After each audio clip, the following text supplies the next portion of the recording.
নমস্কাৰ বন্ধু বান্ধৱীসকল, আজি আকৌ এটা নতুন ভিডিঅ'লৈ আপোনালোকক স্বাগতম জনাইছোঁ। আপোনালোকলৈ আজি 5টা বিভাগত ওলোৱা চাকৰি খবৰ লৈ আহিছোঁ, য'ত নেকি 4000তকৈ অধিক পদ মুকলি হৈছে আৰু এই পোষ্টকেইটাত 10 পাছৰ পৰা গ্ৰেজুৱেট সকলোৱে আবেদন কৰিব পাৰিব। চ' অলপ সময় উলিয়াই ভিডিঅ'টো ভালদৰে চাব আৰু মোৰ চেনেলটোত যদি আপোনালোকে প্ৰথমবাৰ আহিছে ছাবস্ক্ৰাইব কৰি ল'ব এনেধৰণৰ চাকৰি খবৰ সকলোতকৈ আগতে পাবৰ কাৰণে। চ' বন্ধু বান্ধৱীসকল, আজিৰ প্ৰথমটো চাকৰি ওলাইছে CRPFৰ ফালৰ পৰা, য'ত assistant sub inspector and head কনষ্টেবলৰ কাৰণে ওলাইছে। ইয়াতে টোটেল পোষ্ট ওলাইছে 1458টা। ইয়াতে যদি আমি এজ লিমিটৰ কথা চাওঁ তেতিয়াহ'লে 18 বছৰ বা 25 বছৰ বয়স হ'লে আপোনালোকে এপ্লাই কৰিব পাৰিব আৰু ইয়াতে কেটেগৰী ৱাইজ এজ ৰিলেক্সেশ্যন আপোনালোকে পাই যাব।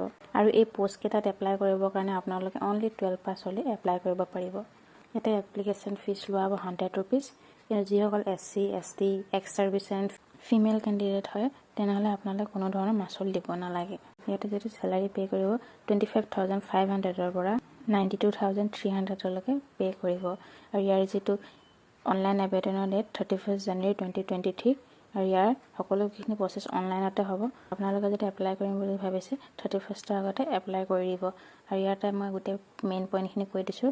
আপোনালোকে যদি অফিচিয়েল এডভাৰটাইজমেণ্টখন চাম বুলি ভাবে তেতিয়াহ'লে মোৰ ভিডিঅ' ডেছক্ৰিপশ্যন বক্সতে CRPF অফিচিয়েল নটিফিকেশ্যন বুলি লিংক পাব, তাতে গৈ আপোনালোকে চাই ল'ব পাৰিব। আজি ছেকেণ্ড চাকৰিটো ওলাইছে CISF কনষ্টেবল ৰিক্ৰুটমেণ্ট, য'ত constable driver and constable driver কাম পাম্প অপাৰেটৰ বিচৰা হৈছে, য'ত টোটেল 451টা পোষ্ট ওলাইছে। এটা যদি আমি এজ লিমিট চাওঁ 21ৰ পৰা 27 ইয়াৰ্ছত ৰখা হৈছে আৰু ইয়াতে এজ ৰিলেক্সনো পাব কেটেগৰী ৱাইজ। ইয়াতে যদি কোৱালিফিকেশ্যন চাওঁ অনলি 10 পাছ হ'লে আপোনালোকে এপ্লাই কৰিব পাৰিব, লগতে এখন ভেলিড ড্ৰাইভিং লাইচেঞ্চ লাগিব। ইয়াতে এপ্লিকেশ্যন ফিজ ৰখা আছে 100 ৰুপিজ আৰু যদি আপোনালোকে SC, ST and x servicemen হয় তেতিয়াহ'লে আপোনালোকে কোনো ধৰণৰ এপ্লিকেশ্যন ফিজ দিব নালাগে।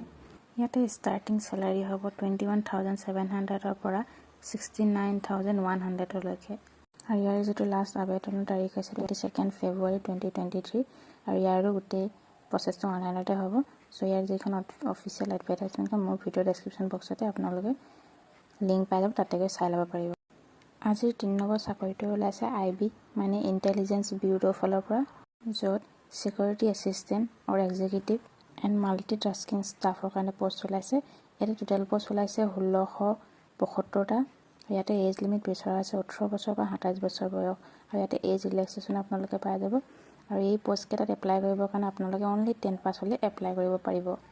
ইয়াতে এপ্লিকেশ্যন মাচুল ৰখা আছে 500 টকাকৈ। ইয়াতে ষ্টাৰ্টিং চেলাৰী হ'ব 21,700 টকাৰ পৰা 69,100 টকাকৈ আৰু ইয়াৰ লাষ্ট অনলাইন আবেদনৰ তাৰিখ হৈছে 17 ফেব্ৰুৱাৰী 2023।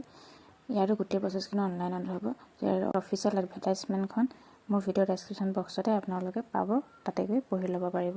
4 নম্বৰ চাকৰিটো ওলাইছে APSC ফালৰ পৰা, যিটোৰ নাম হৈছে combined competitive examination. Total post 913টাকৈ পোষ্ট ওলাইছে। ইয়াতে যদি আমি এজ লিমিটটো চাওঁ 21 বছৰৰ পৰা 38 বছৰ বয়স হ'লে সকলোৱে এপ্লাই কৰিব পাৰিব, কেটেগৰী ৱাইজ ৰিলেক্সেশ্যনো পাব।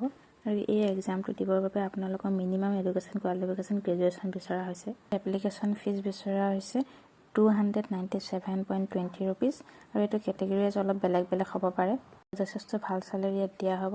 মিনিমাম চেলাৰী হ'ব 30,000 এণ্ড মেক্সিমাম হ'ব 1,10,000কৈ। ইয়াৰ অনলাইন আবেদনৰ লাষ্ট ডেট হৈছে 10 ফেব্ৰুৱাৰী 2023। ইয়াৰ প্ৰচেছটো অনলাইনতে হ'ব। আপোনালোকে যদি ইয়াৰ অফিচিয়েল এডভাৰটাইজমেণ্ট কৰিব বিচাৰে মোৰ ভিডিঅ' ডেছক্ৰিপশ্যন বক্সতে লিংক পাই যাব, তাতে গৈ পঢ়ি ল'ব পাৰিব। আজিৰ 5 নম্বৰটো চাকৰি ওলাইছে army institute of nursing Guwahati ফালৰ পৰা। ইয়াতে পোষ্ট ওলাইছে একাউণ্টেণ্টৰ কাৰণে, পিয়ন, লেব আৰু টেক এটেণ্ডেঞ্চৰ কাৰণে। ইয়াতে টোটেল পোষ্ট ওলাইছে 4টা। এই পোষ্টকেইটাত এপ্লাই কৰিবৰ কাৰণে আপোনালোকে গ্ৰেজুৱেশ্যন বিচাৰিছে আৰু আপোনালোকে যদি অনলি 12 পাছো কৰিছে তেতিয়া আপোনালোকে এপ্লাই কৰিব পাৰিব। ইয়াতে চেলাৰী ষ্টাৰ্ট হ'ব 10,580 ৰুপিজৰ পৰা 21,160 ৰুপিজলৈ। ইয়াৰ লাষ্ট আবেদনৰ তাৰিখ হৈছে 30 জানুৱাৰী 2023। ইয়াৰ যিটো এপ্লাই প্ৰচেছ সেইটো অফলাইনত হ'ব। ত' এইটো কেনেকৈ আপোনালোকে এপ্লাই কৰিব, কি ডকুমেণ্ট আপোনালোকে দিব লাগিব এই সকলোখিনি আৰু সেই ডকুমেণ্টখিনি কোনটো এড্ৰেছত আপোনালোকে পঠিয়াব লাগিব সেই গোটেই ডিটেইলছ আপোনালোকে ইয়াৰ অফিচিয়েল এডভাৰটাইজমেণ্টখনতে আপোনালোকে পাই যাব। চ' তাৰ লিংকো মই ভিডিঅ' ডেছক্ৰিপশ্যন বক্সতে দি দিম, তাতে গৈ আপোনালোকে পঢ়ি ল'ব। চ' বন্ধু বান্ধৱীসকল, ইমানখিনি আছিল আজিৰ ভিডিঅ'টোত। আশা কৰোঁ সকলোৱে ভাল পালে। ধন্যবাদ।